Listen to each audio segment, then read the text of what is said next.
Selamat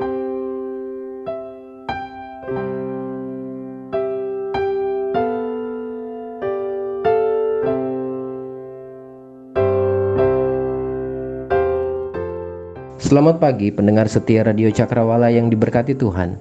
Salam jumpa pagi ini dalam kasih dan anugerah Allah bagi kita sekalian yang percaya kepadanya. Sahabat Cakrawala, sesaat lagi kita akan bersama-sama mendengarkan renungan Oasis Fajar yang akan disampaikan oleh Mayor Priscilla Rue, Sekretaris Bisnis Administrasi Divisi Sumatera Utara. Selamat mendengarkan, Tuhan Yesus memberkati.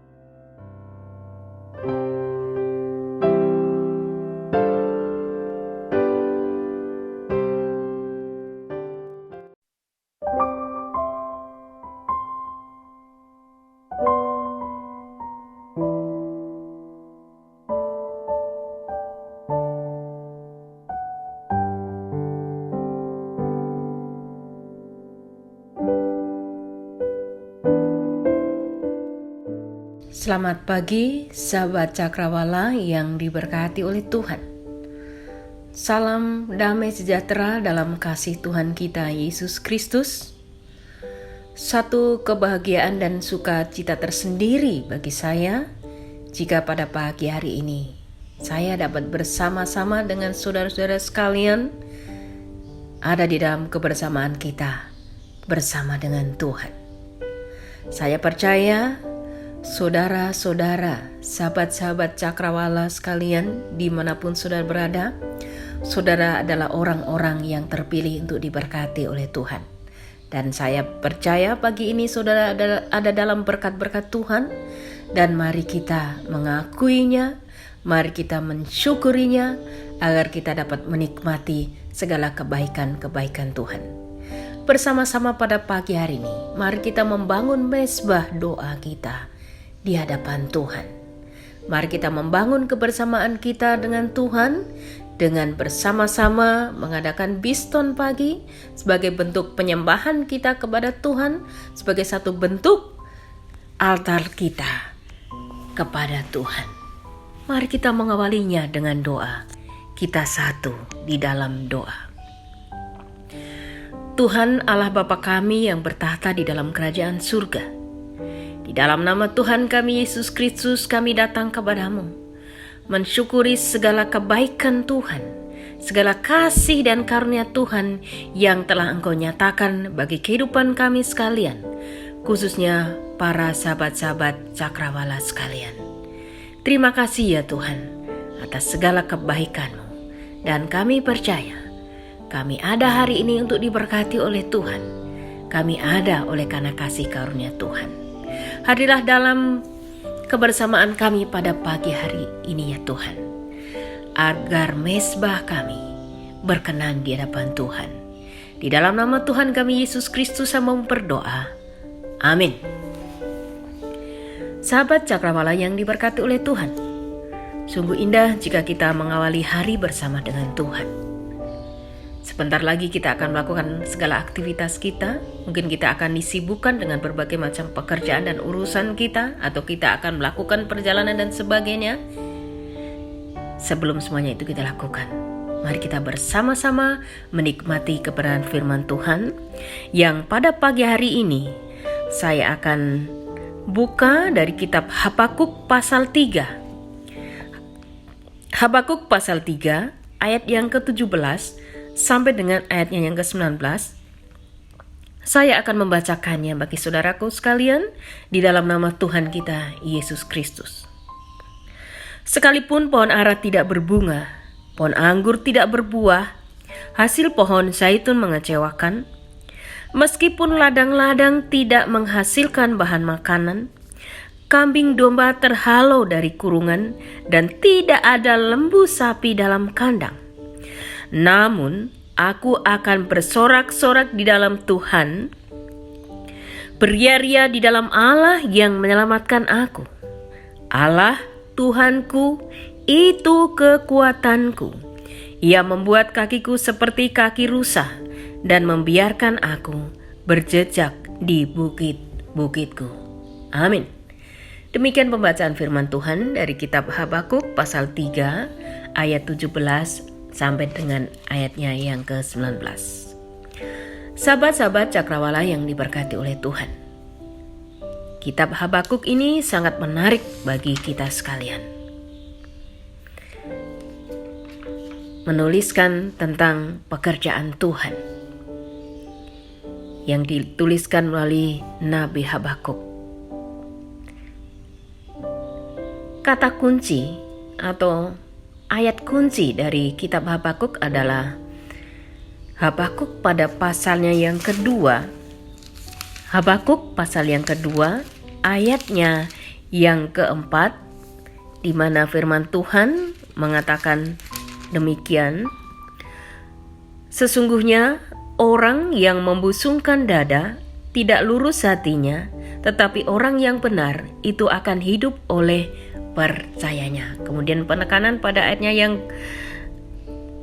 keempat bagian B dari pasal 2 kitab Habakuk, tetapi orang yang benar itu akan hidup oleh percayanya.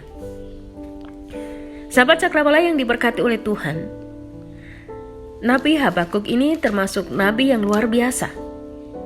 Sebagaimana kita tahu bahwa Allah memberikan pewahyuan kepada nabi-nabinya untuk disampaikan kepada bangsa-bangsa atau secara khusus kepada bangsa Israel tentang pekerjaan Tuhan, tentang maksud Tuhan, tentang isi hati Tuhan, tentang apa yang akan terjadi di dalam kehidupan bangsa Israel ataupun dalam kehidupan bangsa-bangsa yang ada pada waktu itu. Di dalam kitab Habakuk, Allah menyatakan beberapa hal mengenai hukuman secara khusus yang akan ditimpakan kepada bangsa atau kepada orang-orang yang hidup di dalam kefasikan. Dan mungkin saja hukuman itu akan juga menimpa bangsa Israel pada waktu bangsa Israel tidak hidup di jalan Tuhan. Nah, mencermati kitab Habakuk ini, kalau kita melihat pada awal yaitu Habakuk pasal 1 dan pasal 2, di situ terlihat bahwa Allah menyatakan pewahyuannya kepada nabinya yang harus dia sampaikan kepada bangsanya ataupun hal-hal yang akan terjadi terhadap bangsa-bangsa di sekitar umat Israel pada waktu itu. Kemudian selanjutnya, Habakuk setelah mendengarkan pewahyuan penyataan Allah tersebut, maka Habakuk ini mengajukan pertanyaan kepada Tuhan tentang apa yang akan Tuhan lakukan. Kemudian pada waktu Habakuk mengajukan pertanyaannya kepada Tuhan sehubungan dengan apa yang telah diwahyukannya kepada nabi itu, maka Allah di dalam kemahakuasaannya, di dalam kasihnya, dia mengulangi lagi melakukan penegasan terhadap nabi itu, sehingga hal itu menjadi suatu hal yang jelas bagi nabi tersebut. Dan disinilah kita melihat kebesaran Tuhan. Tuhan begitu sempurna memahami akan kehidupan nabinya, dan Tuhan juga akan begitu sempurna memahami kehidupan kita sebagai umat manusia. Pada waktu ada hal-hal yang mungkin terjadi atau mungkin akan terjadi dan kita tidak dapat memahami, maka kita dapat menanyakannya kepada Tuhan melalui doa-doa kita. Kita dapat berkomunikasi dengan Tuhan seperti Habakuk, karena kita percaya Allah yang mengasihi Habakuk secara sempurna, dia juga mengasihi kita. Pada waktu kita bertanya kepada Tuhan, maka dia akan menjawab kita. Dia akan memberikan jawaban yang akan memuaskan kita. Sahabat Cakrawala yang diberkati oleh Tuhan, pada waktu Habakuk tidak dapat memahami hal-hal yang mungkin terjadi yang membuat dia ngeri atau takut sehubungan dengan hal-hal yang menyangkut penghukuman yang akan terjadi atas orang-orang fasik atau atas bangsa-bangsa yang hidup di luar Tuhan ataupun terhadap bangsa Israel yang hidup di luar Tuhan. Dan dia bertanya atau mungkin sedikit dia mengajukan penawaran kepada Tuhan karena rasa cintanya kepada bangsanya, maka Allah memberikan penjelasan. Langkah iman yang dapat kita ambil adalah kita belajar seperti Habakuk, membangun komunikasi dengan Tuhan. Nah, setelah ada komunikasi yang jelas antara Habakuk dengan Tuhan.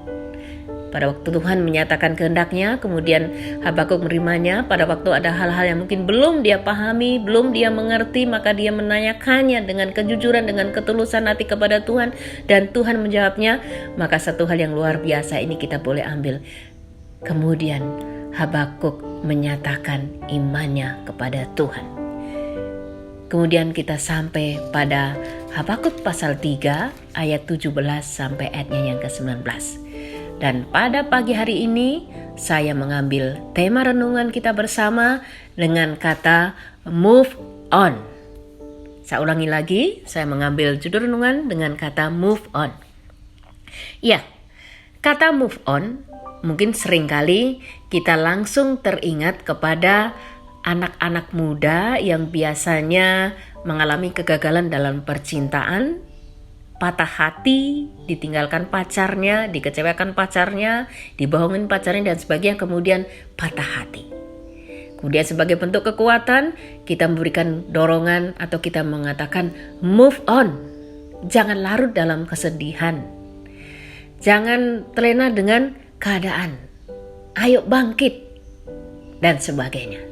Tetapi pagi ini saya tidak akan secara eksplisit menjelaskan atau menguraikan tentang kehidupan percintaan atau bagaimana move on dari kehidupan percintaan yang gagal. Tapi secara khusus saya akan menyampaikan bagaimana kita move on dari keadaan-keadaan yang secara manusia itu terlihat sulit. Saat ini kita berada di dalam era pandemi COVID-19. Kurang lebih sudah 2 tahun Indonesia dan dunia berjuang keras untuk mengatasi pandemi ini. Dan bersyukur kepada Tuhan karena berangsur-angsur pandemi ini terkendali. Dan kita percaya Tuhan akan menyelesaikan pandemi ini sesuai dengan waktu dan cara Tuhan. Ayat 17 menjadi sesuatu hal yang luar biasa. Di awal saya mengatakan bahwa Habakuk pada waktu menerima penyataan atau pewahyuan dari Tuhan, dia kemudian bertanya. Karena pada waktu dia mendengar apa yang akan Tuhan lakukan itu dia menjadi ngeri dan takut. Dan dia bertanya, dia menawar, dan secara sedikit kasar mungkin dia mendebat Tuhan. Tetapi yang luar biasa adalah Tuhan itu begitu luar biasa mengasihi manusia secara sempurna. Dia dapat memahami Habakuk, dia dapat mengerti ketidakmengertian Habakuk, dia juga dapat mengerti ketidakpahaman kita, ketidakmengertian kita akan kondisi yang mungkin sedang kita hadapi saat ini. Ayat 17 mengisyaratkan tentang satu hal yang sangat luar biasa. Move on. Ya, move on itu dapat saya artikan sebagai bagaimana kita meninggalkan kelemahan, tidak tinggal dalam kelemahan, tidak tinggal dalam kesedihan, tidak menjadi stagnan, tidak larut di dalam kegagalan, tidak terkurung di dalam kekecewaan, tidak terkurung dalam kemarahan, atau tidak terjebak ke dalam akar pahit oleh karena keadaan-keadaan yang mungkin terjadi dalam kehidupan kita. Itu arti daripada move on. Nah, move on artinya meninggalkan hal-hal yang membebani kita, menanggalkannya di dalam Tuhan, menyerahkannya kepada Tuhan, menyandarkannya kepada Tuhan. Ayat 17 itu mengisyaratkan satu kekuatan yang sangat luar biasa. Sekalipun Mazmur 23 mengatakan, sekalipun aku berjalan dalam kekelaman, aku tidak takut bahaya karena Tuhan besertaku. Sahabat Cakrawala yang diberkati Tuhan, apa yang sedang saudara hadapi saat ini? Apakah kelemahan tubuh? Apakah kesulitan dalam perekonomian? Pendapatan kita yang menurun karena pandemi? Apakah permasalahan yang kemudian merembet ke rumah tangga karena kesulitan-kesulitan yang kita hadapi? Ataukah masalah dengan anak-anak kita dan sebagainya? Atau masalah dengan keluarga besar kita, orang-orang sekitar kita yang kita kasih? Atau masalah dengan komunitas kita? Saya percaya bahwa sebagai umat-umat Tuhan. Dengan kekuatan, orang benar akan hidup oleh karena percayanya itu akan menjadi kekuatan bagi saudara sekalian. Move on. Bagaimana agar kita move on? Atau agar kita bisa move on dari keadaan-keadaan yang sulit? Ayat 17. Kita katakan, sekalipun keadaan saya sulit, ekonomi saya sulit, pendapatan saya menurun, sekalipun kesehatan saya terganggu karena adanya pandemi, sekalipun masalah yang saya hadapi ini seakan-akan bertubi-tubi karena rentetan peristiwa begitu sulit saya hadapi, saya tetap percaya kepada Tuhan. Karena saya dibenarkan oleh Tuhan. Bukan benar oleh karena diri kita sendiri, tetapi saya dibenarkan oleh Tuhan di dalam Kristus, sehingga saya percaya saya mampu menghadapi keadaan-keadaan ini.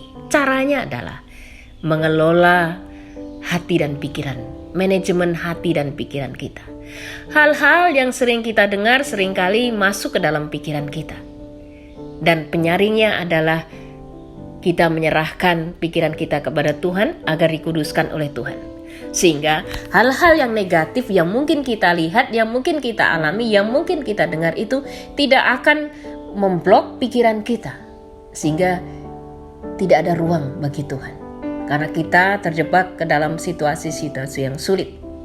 Kalau pikiran kita sudah dipenuhi dengan hal-hal yang negatif, maka itu akan turun ke dalam hati sehingga menimbulkan ketidaktenangan. Dan itu akan berdampak kepada keadaan psikologis yang tidak stabil. Konsentrasi kita terganggu, emosi kita terganggu, bisa saja itu berpengaruh terhadap kesehatan tubuh kita. Caranya adalah bagaimana kita mengelola hati dan pikiran itu. Dengan menyerahkan pikiran kita kepada Tuhan. Ya Tuhan, kuduskanlah pikiran saya agar pada waktu masuk hal-hal yang negatif dalam pikiran saya, maka Engkau menguduskannya. Tuhan menyaringnya, sehingga yang tertinggal adalah iman kepada Tuhan. Sehingga hati saya menjadi tenang. Mengikut Tuhan bukan berarti bahwa kita akan selalu dalam keadaan yang baik. Tidak sakit, tidak kekurangan, tidak susah, selalu senang dan sebagainya. Tidak. Karena kita hidup di dunia. Tuhan mengizinkan kita mengalami yang namanya siklus kehidupan. Kita tidak bisa lari dari hal tersebut. Kita tidak bisa mengatakan, Tuhan aku kan percaya kepada Tuhan. Tuhan aku kan berdoa, Tuhan aku kan menyembah kepada Tuhan. Maka Tuhan, kiranya Engkau luruskan kehidupan saya sehingga tidak ada kesusahan, tidak ada kesulitan, tidak ada kekurangan, tidak ada masalah. Itu bukan gaya hidup orang percaya. Gaya hidup orang percaya adalah Tuhan. Apapun yang Tuhan izinkan saya alami dalam kehidupan saya, mampukan saya Tuhan, agar saya tetap percaya kepada Tuhan, agar saya tidak kehilangan iman percaya saya kepada Tuhan. Itu akan menenteramkan hati dan pikiran kita. Kelola hati dan pikiran kita, agar kita bisa move on dari keadaan-keadaan yang sulit. Kemudian selanjutnya, apakah hal itu mungkin? Langkah kedua atau step kedua adalah ayatnya yang ke-18. Ayat yang ke-18 menjadi satu kekuatan stronghold, pijakan yang kuat. Karena apa? Di situ Habakuk menuliskan, namun aku akan bersorak-sorak di dalam Tuhan, beria-ria di dalam Allah yang menyelamatkan aku. Alasannya itu, dasarnya itu, kekuatannya itu, pijakannya itu. Kenapa kita bisa move on dari keadaan yang sulit? Yang pertama tadi kita melakukan step pertama atau langkah pertama adalah mengelola hati dan pikiran dengan meminta Tuhan menguduskan hati dan pikiran kita sehingga tidak ada sampah-sampah negatif yang tinggal di dalam hati dan pikiran kita. Kemudian yang kedua, ini menjadi kekuatan yang sangat mendasar, menjadi pijakan yang kokoh. Kita harus mengakar dengan kuat di sini. Yaitu jawabannya adalah agar kita bisa move on karena ada kekuatan Tuhan di dalam kehidupan kita. Kita percaya kita telah dimerdekakan oleh Kristus atau melalui Kristus dari setiap kelemahan. Pada waktu Kristus ada dalam kehidupan saudara dan saya, maka secara otomatis kuasanya akan hadir dalam kehidupan kita. Kekuatan Tuhan akan menjadi nyata bagi saudara sekalian. Firman-Nya akan mengakar dalam kehidupan kita bahwa kekuatan kita adalah di dalam Tuhan, bahwa keselamatan kita datangnya dari Tuhan. Keselamatan dari apa? Keselamatan dari hal-hal yang buruk yang mungkin akan terjadi di dalam kehidupan kita pada waktu kita tidak berpijak atau tidak bersandar, tidak berserah kepada Tuhan. Karena ada situasi-situasi sulit yang mungkin Tuhan izinkan terjadi dalam kehidupan kita. Ya. Berpijak kepada kuasa Tuhan. Berpijak di dalam kekuatan Tuhan. Mengakar di dalam satu pengharapan bahwa Allah menyelamatkan kita dari keadaan-keadaan yang sulit sekalipun. Allah berkuasa atas kehidupan kita. Allah pengendali atas kehidupan kita. Sehingga apapun keadaannya, Dia pengendali segala sesuatu. Dengan hal demikian, kita tidak akan kehilangan arah hidup kita. Karena pandangan kita jelas, pandangan kita tertuju kepada Tuhan. Sahabat Cakrawala yang diberkati oleh Tuhan, berpijak, menanamkan iman kita di dalam Kristus adalah langkah yang spektakuler.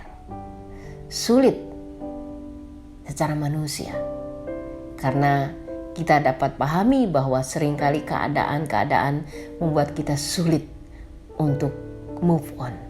Sulit untuk berdoa, sulit untuk percaya, sulit untuk memiliki pengharapan.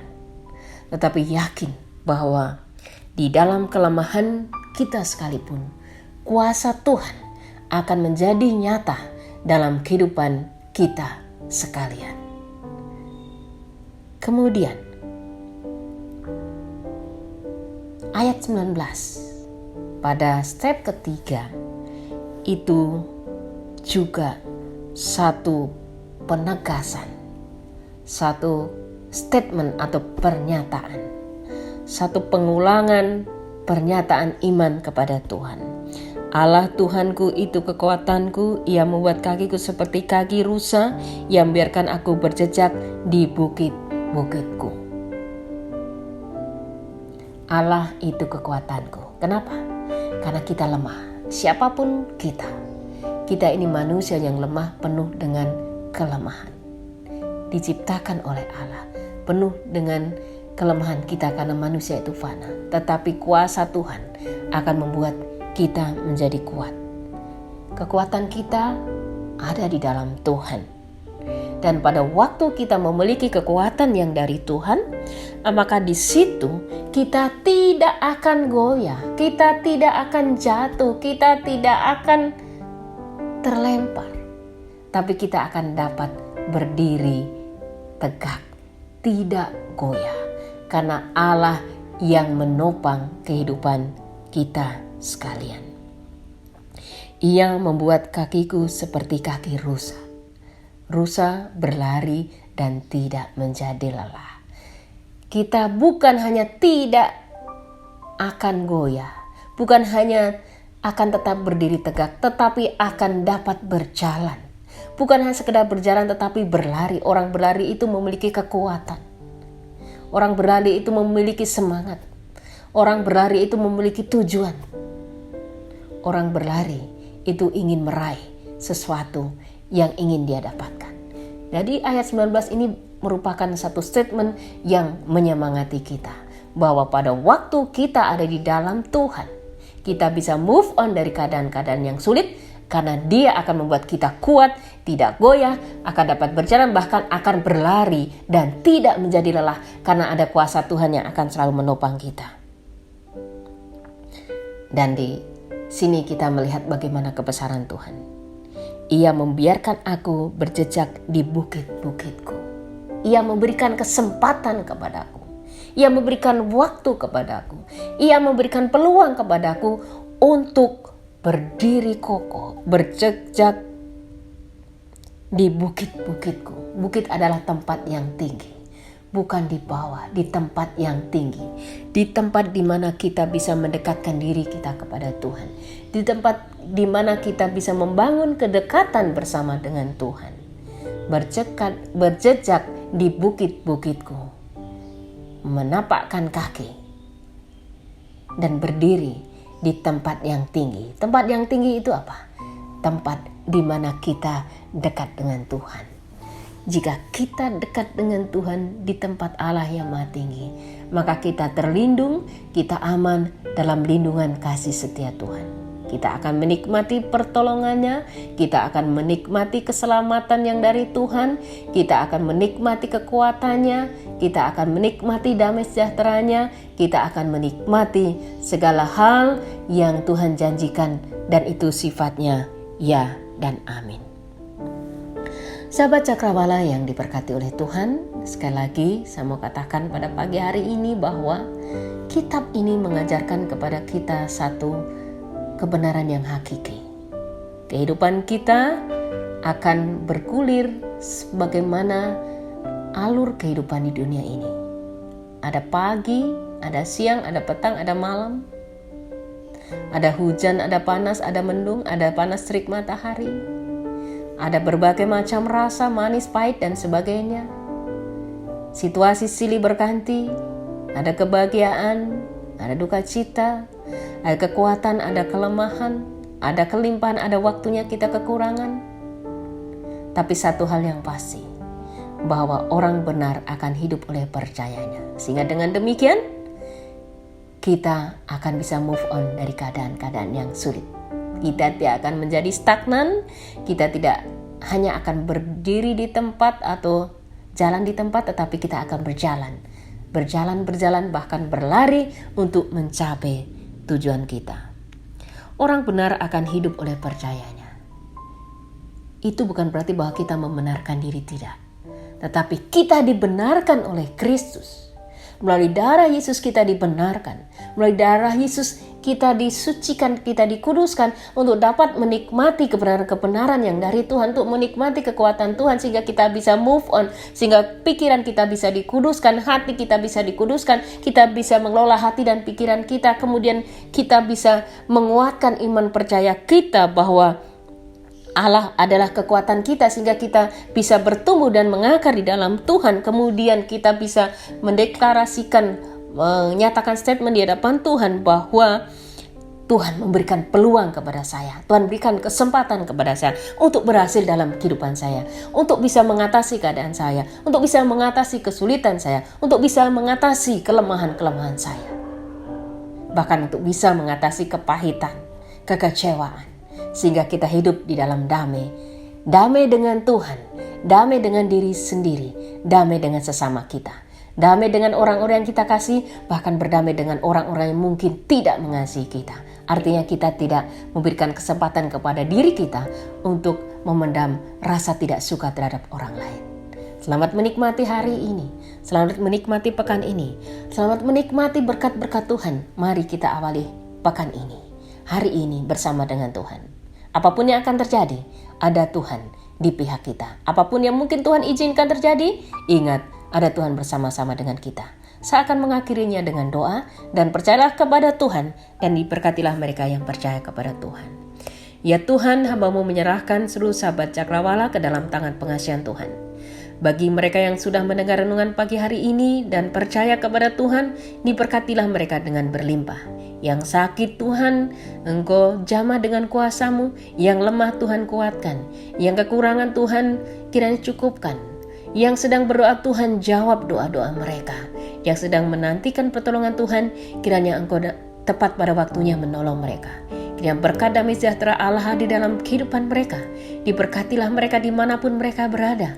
Kiranya mereka diberkati, diperlengkapi dengan segala yang baik, dan mereka akan menjadi berkat. Terima kasih Bapa di surga, ini doa kami. Di dalam nama Tuhan Yesus saya mau berdoa. Amin.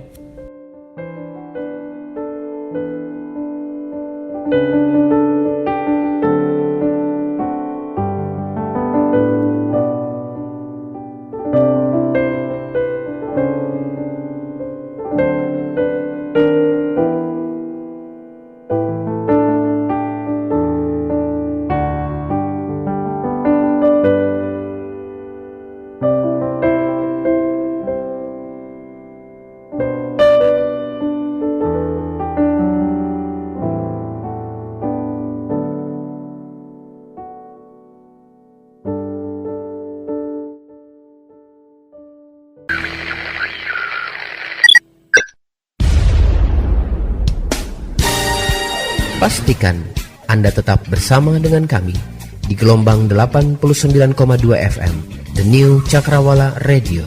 God bless us.